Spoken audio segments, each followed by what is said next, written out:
to the Pony Diaries.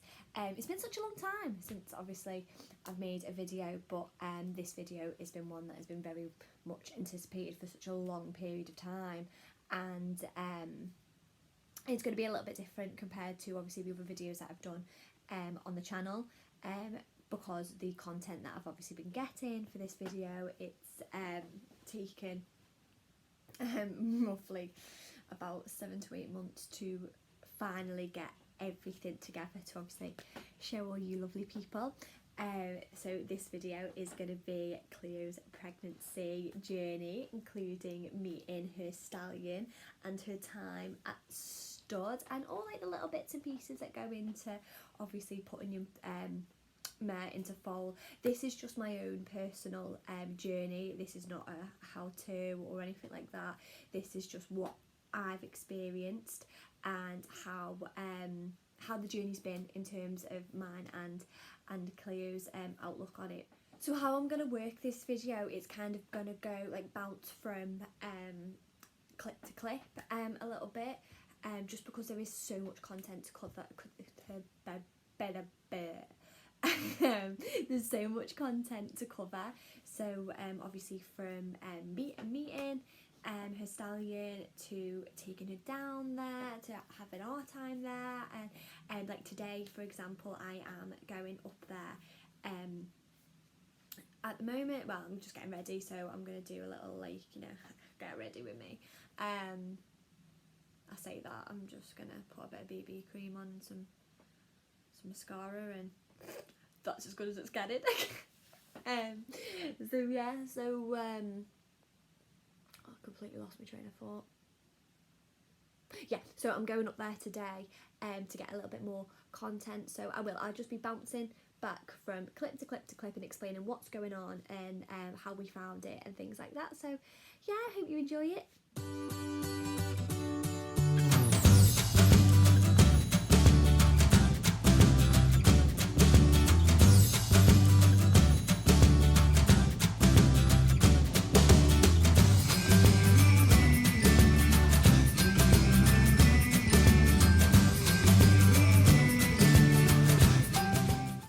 To start off the whole journey, so I wasn't really debating on finding a stallion as quick as I did. It was sort of a very much like, I was obviously planning for such a long time that this was how it was going to happen, and you know, I was going to be putting Cleo into foal eventually. It was just a case of when it would have been best for myself. And her, to be honest. Like, she's 8 years old now, so she's a really good age, and but I just felt like she just needed at this moment time to mature, because obviously coming from a rescue background, she hasn't really had the same upbringing as most of her horses, so she needed something that was going to give her like a little bit of a sense of responsibility to mature her out a little bit more. So I thought now was as good a time as any to let her have her first baby. So yeah, so how I found our stallion was through Facebook.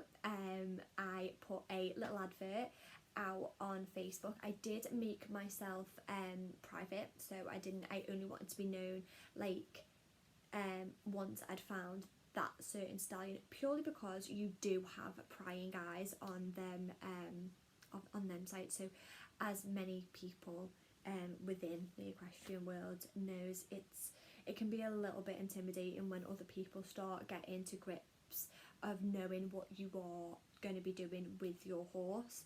So I did have, when people did start finding out, I'm not going to lie, I had a bit of negative feedback and like, why are you doing this and why are you doing that, and you know, she's just a cob, was one of the comments that were made, and it is what it is. Like, she's a beautiful cob, and I love her dearly. She's got a beautiful temperament, she's very healthy, she's very fit, well fit for her. So she's not, you know, she doesn't suffer with any sort of ailments or illnesses. So that was my reason to put her into foal. She would be a really good candidate. However, the stallion that I wanted to pick had to match her. So when choosing my stallion, I wanted my stallion to sort of match Cleo in most ways. So in terms of her temperament, like she is such a sweet mare, and I wanted a sweet stallion to go with her, because ideally that would hopefully breed a really sweet temperamented foal. Makes it a lot easier, because at the end of the day, do I really want to have a foal that could kill me at any moment because it's absolutely tapped in the head? Absolutely not. I want something that I can enjoy, and you know, eventually when I decide, me and my partner decide to have children, we want something that our children could enjoy as well. So that was my sort of method around choosing the stallion that I did. Not only that, I didn't want the stallion to be treated as a machine. So they are just like baby making machines, that they're just literally covering and covering and covering. I wanted someone that actually was sort of more on a smaller scale, more personal, as that was really important to me, because I wanted someone that cared and loved their horse and had the same moral values as what I do with my horse. So that was extremely important as well. Breed and coloration, it did not matter to me at all, and you'll be really shocked actually what I actually went for in the end, because even myself, I had no idea. Sorry, I'm going to put my hair up because it's an absolute disgrace. I was really shocked in myself that the breed that I went for was what I went for. But oh, I am so glad I did. Wow, because ideally, I think I originally was gonna stick to sort of like, you know, like a traditional piebald cob like Cleo. Again, the idea was to have plenty of bone, a little bit bigger, so I was aiming for not bigger than 14 hands, because I'm only little myself. I don't want to overhorse myself, so I was aiming for just around about like 14 hands and under. Plus I didn't want to overhorse her as well. Like I wanted her, because obviously it's her first foal, I wanted her to be able to carry the foal quite, I don't want to say easily, because obviously anything can happen, but I just wanted to take the stress of hopefully carrying a bigger foal if I was to mate her with a you know, like a 16 hand like show jumper. Obviously I wouldn't have done that, but you know, some people do. That's how I didn't want to do this experience. So I chose Owen, who is a chestnut, section C. He is, oh, just to die for. He's just the most beautiful boy. And when I put my my advert up, and I was like scrolling through, and obviously people were just like, you know, sending like different pictures and things like that, and telling me a bit about the stallion, he jumped out, and I mean he jumped out, and we set up and arranged a meet with Owen's owners, Donna and Nathan, and we took a what's it called, a road trip down to Preston to go and meet. I'm getting dead excited now because I remember how I felt when I first went to go and meet him, and we took a road trip down to Preston to go and see him, and yeah, so I'll attach the videos of how it all went down. Hello, big man. Hello. Hello, big man. Good boy, beautiful boy. So this is the lovely Owen. So he is my chosen stallion. He's absolutely gorgeous, and it was so nice that during our time that Donna and Nathan actually let us have a look at the other stallions that they had available, including some of Owen's foals and some of the mares that were also in foal. Oh. Is that your wife? Is that your wife? Said she's going to pop in 2 weeks. She's ready to pop Owen's foal in 2 weeks.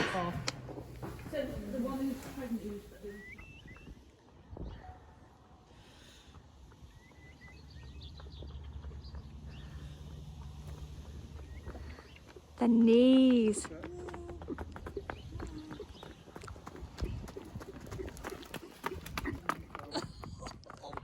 I'll see what you mean. mean? He does, Yeah. doesn't he? Oh, Jesus Christ. Yeah, you've got to put him to sleep a little bit. Yeah. So that little man that wiles him up away and he's not wilding him up. Good boy.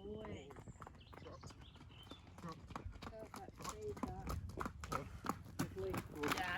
Nice. Like his mum.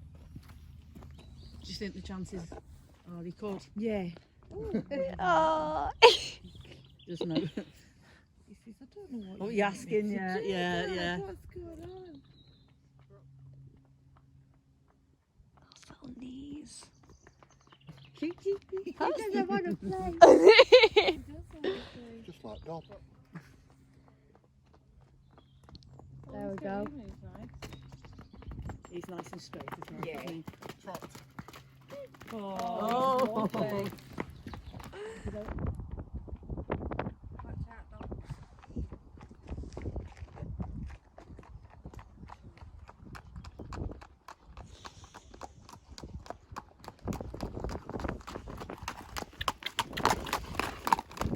So once we went down there, and obviously we met Owen for the first time, and he was just like such a sweet boy, and that was roughly about like November time, so like the end of November we went to go and see him, and obviously now like we're in like what, like May, mad. So it's been such a long time coming. So then once we went to meet him, to him, and like Nathan and Donna were just the loveliest people as well, and that just sort of like tipped it like over the edge for me. It was just like, yeah, these people are the one. Like I didn't even bother to go and see any other stallions, which, when you think to yourself and you think back and you just sort of like evaluate the situation and you think, should I have gone to see other stallions? Like, would it have really impacted me in any way? And I genuinely don't think it would have. I think in that moment, like, I really liked their horses that they had, like their other stallions, because they were so lovely to actually run and trot up the other stallions, and also Owen's babies as well, like so his little colts that he had on site that they kept. So they trotted them all up, so I could see how they moved and how sort of well-rounded and versed they were in terms of like temperament and ability. Like it was just shocking and quite refreshing that both of them kept stallions stabled next to the mares, which sometimes, well, most of the time, studs don't do that. So during like the winter months, obviously I was on my old yard, and as much as we'd been there for such a long time and we loved it, it was a case of whether at that moment, is that going to be feasible to house a newborn foal? Is it going to be like a suitable environment?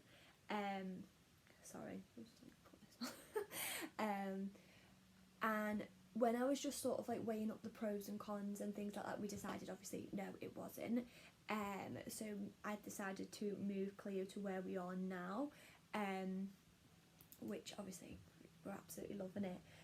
It's such a nice yard, and it's dead chilled, really quiet, like, and it will be absolutely perfect for her whole maternity. So it was perfect, it was brilliant. So obviously that was happening. If you obviously want to see the yard, you can obviously look back on my other videos. You can also see our move-in journey as well, so I can link that into the description box, so you can obviously go back and have a little look at that if you wanted to. So yeah, so that move was obviously happening then.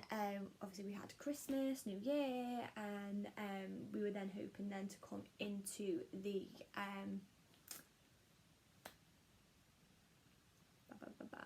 coming into the spring. There we go. We're coming into the spring. So obviously, normally, a mare season stops over winter.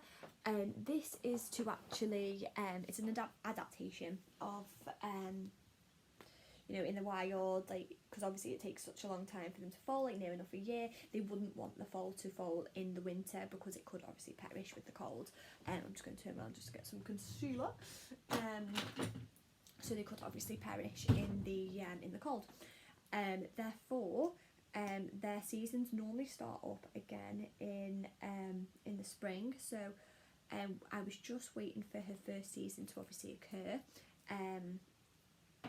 There was some signs, but then we moved to obviously the new place, and I think because of the move, it sort of threw her seasons off a little bit. So what I thought was a season wasn't, and it was just sort of like the slightest sort of niggles that she was sort of showing, but sort of not. It wasn't really that intense. However, I will attach the video of what then happened like a couple of weeks down the line. So just a brief viewer warning, if you are a little bit squeamish, I would advise to skip past this little bit of the video, as it does contain some graphic images.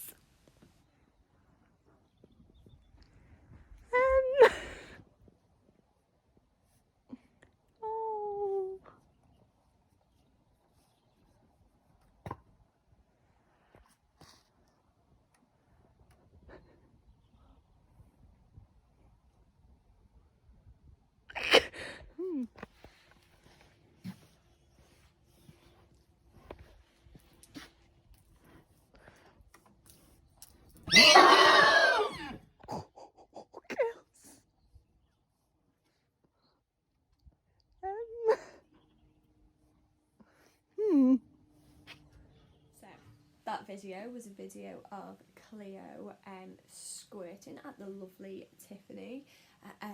That was probably one of the first signs of like a full season. I don't know why it was that intense, because realistically she's never been that intense in terms of the seasons before, so it was really quite unusual that it was as sort of irate as it was, but yeah, I'll take it. So I then obviously messaged John and Nathan to let them know that she is showing her first signs of season, and that we were then like monitoring it from there, so we can sort of weigh up a date for her to go off to the stud. So that's what we did. So while we were waiting for Cleo's season to come, we'd obviously tracked it between like 19 to 21 days, because that's normally like the cycle date, like time of, you know, each time that they come into season. However, Cleo decided to put off her season for another week. So this kind of threw the whole planning back an extra week, because ideally what she was going to do was go to stud on Good Friday, and then she was due in season on that Saturday, so then she was going to get covered then. I'd booked a hotel with my partner, and we had loads of plans while we were there, just because I thought that, you know, she was going to be a little bit stressy moving. But no, she threw the whole thing off. She came into season a week later than what was actually anticipated and what was actually tracked. So that sort of, you know, threw the whole thing off. Anyway, we still took her to stud on that Good Friday. Hold on. So we still took her to the stud on that Good Friday. But it was probably one of the best things that we actually did, because it gave her a chance to actually get settled with the other stallions that were actually and other horses actually that were around her. So it was actually really, like, it was much more beneficial than what I actually anticipated, because we thought when she did come in a week later, we were like, right, get her gone now, we'll take her tonight. But when we actually realised how much stress and how much of a nightmare that would have actually like made it wouldn't have been worth it, and it was just like, no, we'll just wait, and, you know, we'll let her get settled for that week before she then eventually comes back into season again. which that's obviously then what we did.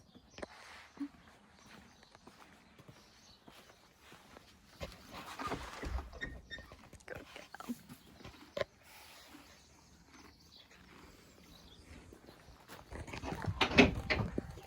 girl. Fortunately, I didn't manage to get any videos of Cleo travelling up to Preston, but this is 5 minutes after she got in a stable and settled.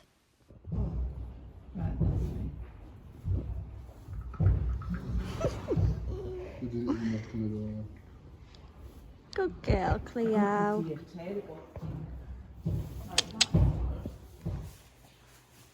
She's so quiet, isn't she?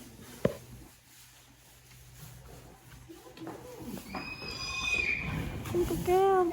Good clever girl. No.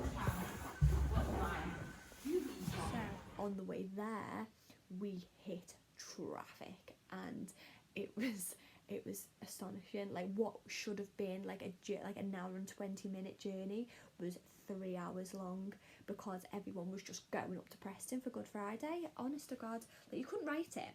So poor Cleo was on this trailer for 3 hours. We got split up. So like me and my partner went one way and the trailer went another way, and I was just like, you know when you get like a bit anxious because you can't see them, and I was like, oh my God, like where's my horse? And we went like the scenic route where we went through Blackburn, and we just went like all around the world, and it was a nice enough drive.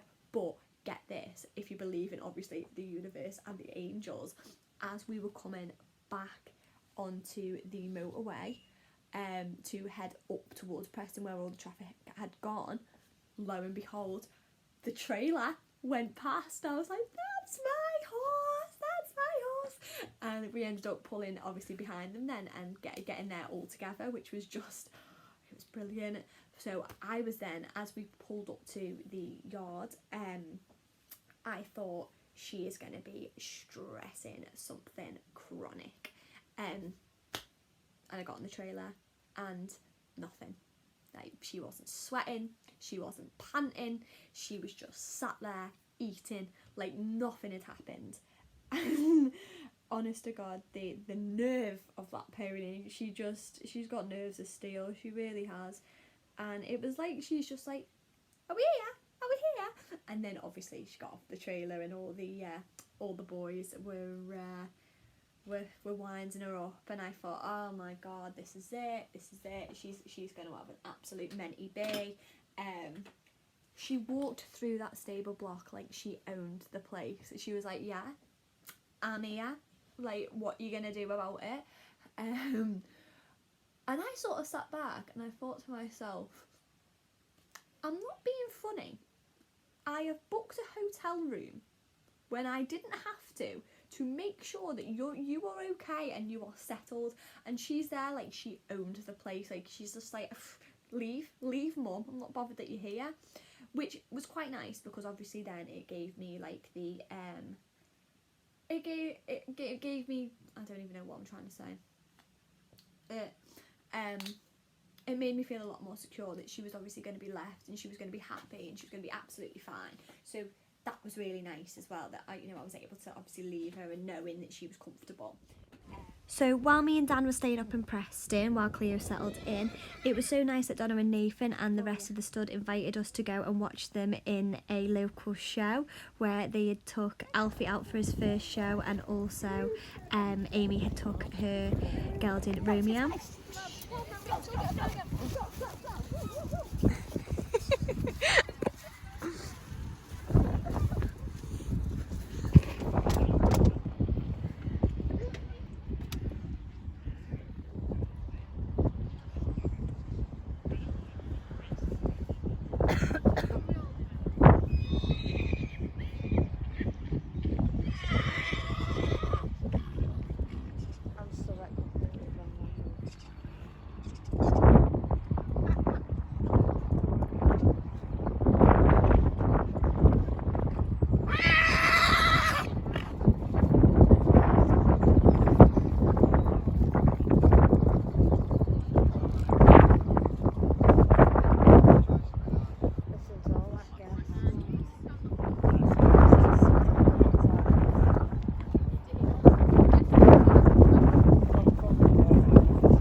horses did fantastically at the show, and when we got back it was time to say our final goodbyes and leave Cleo in Donna and Nathan's and Owen's more than capable hands. But just before we did turn up, when we dropped Cleo off for the first time, we did have a little surprise awaiting us, and I will leave you with the next couple of clips.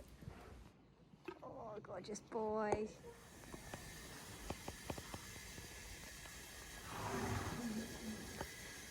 Is that your baby?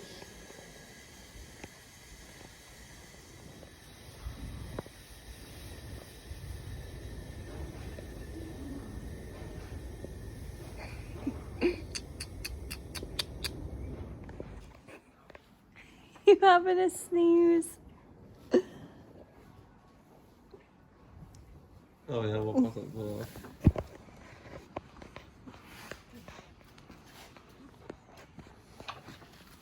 Hello, pretty girl. So now that I am back home, I've had a super busy day, and I have come in and I am washed and sorted out. So I'm going to leave the first instalment of Cleo's pregnancy journey there, and hopefully get the second instalment out within the next 2 weeks, just to try and keep it as close together as possible. That's going to be more of the nitty-gritty content, so getting down to business and hopefully finding out if the pregnancy was a success, what the covering was a success, and all them little bits and bobs that go into it. So please stay tuned for that. You can like and subscribe to my channel if you wish. It would be amazing if you could, and also you can push the little notification tool so you can see exactly when that next video will be out. I really hope that you enjoyed Cleo's first journeys, and you can also keep up to date with my latest content on my Instagram. But any questions at all, anything that you'd like to see, please do not hesitate to drop me a message, and I will hopefully see you in for the next video. I will see you soon. Bye.